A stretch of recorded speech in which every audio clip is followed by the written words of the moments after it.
ایک بزرگ روزی کی تلاش میں اپنے گھر سے نکلے۔ ان کا گزر ایک جنگل سے ہوا۔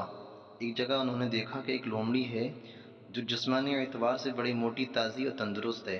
جب آپ اس کے قریب پہنچے تو ان کی حیرت کی انتہا نہ رہی، کیونکہ انہوں نے دیکھا کہ یہ ایک ایسی لومڑی ہے جس کے نہ ہاتھ ہیں نہ پاؤں ہیں، ساتھ ہی آنکھوں سے اندھی بھی ہے۔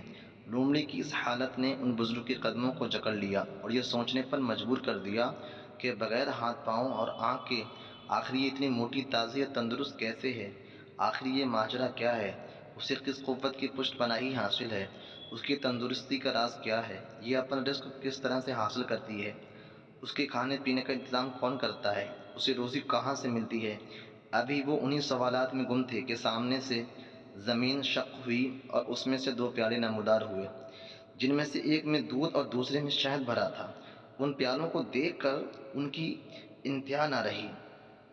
شاید یہ سوچنے لگے شاید یہی اس کی خوراک ہے، مگر وہ پھر سوچنے لگے کہ اگر اس کے پاس نہ ہاتھ ہیں نہ پاؤں ہیں نہ پیر ہیں، نہ ہی اس کے پاس آخر آنکھیں ہیں، یہ پیالوں کو دیکھے گی کیسے اور کیسے اٹھا کر ان کو کھائے گی، کیسے انہیں پیے گی؟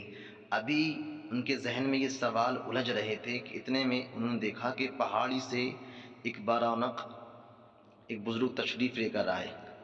جب وہ پاس میں تشریف لائے تو انہوں نے پیالوں کو اٹھایا اور اس لومڑی کو پلایا، اور وہ اپنے کام سے فارغ ہو کر واپس اسی پہاڑی کی طرف جانے لگے۔ اتنے میں بزرگ جو ان مناظر کو حیرت و استعجاب کے ساتھ ملاحظہ فرما رہے تھے آگے بڑھے اور آگے بڑھ کر ان سے سوال کرتے ہیں، جناب آپ کون ہیں اور کب سے اس کی خدمت پر مامور ہیں؟ انہوں نے جواب میں کہا کہ میں اللہ کا بھیجا ہوا فرشتہ ہوں۔ جب سے یہ لومڑی اپاہج ہوئی ہے میرے ذمے یہ اللہ نے کام سونپ دیا ہے۔ میں ہر روز صبح شام یہاں آتا ہوں اور اس لومڑی کو اس کا کھانا کھلا کر واپس چلا جاتا ہوں۔ اس بزرگ نے سوچا جب اللہ تعالیٰ اس انداز سے بھی رزق مہیا فرما دیتا ہے تو پھر مجھے کام کرنے کی ضرورت کیا ہے؟ ٹھوکریں در بدر کی کھانے کی ضرورت کیا ہے؟ میں بھی اگر اس پہاڑی پر بیٹھ کر اللہ کی عبادت کرنے لگ جاؤں تو میرے کھانے کا بھی انتظام اللہ تبارک و تعالیٰ فرما دے گا۔ یہ سوچ کر اسی پہاڑی کے قریب ایک چشمے کے کنارے ذکر و فکر اور عبادت و ریاضت میں مصروف ہو گئے۔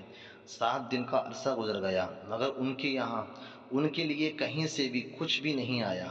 بالآخر بھوک کی شدت سے نڈال ہو کر بارگاہ خدا میں عرض کرنے لگے، اے پروردگار عالم، میں بھوکا ہوں، میری بھوک کا انتظام فرما، کھانے کا انتظام فرما۔ ہاتف غیبی سے آواز آئی، اے بھولے بھالے انسان، اپنے ہاتھ پاؤں کو حرکت دے اور روزی کی تلاش کر، تجھے تیری محنت سے زیادہ عطا کروں گا۔ خود بھی اپنا پیٹ بھر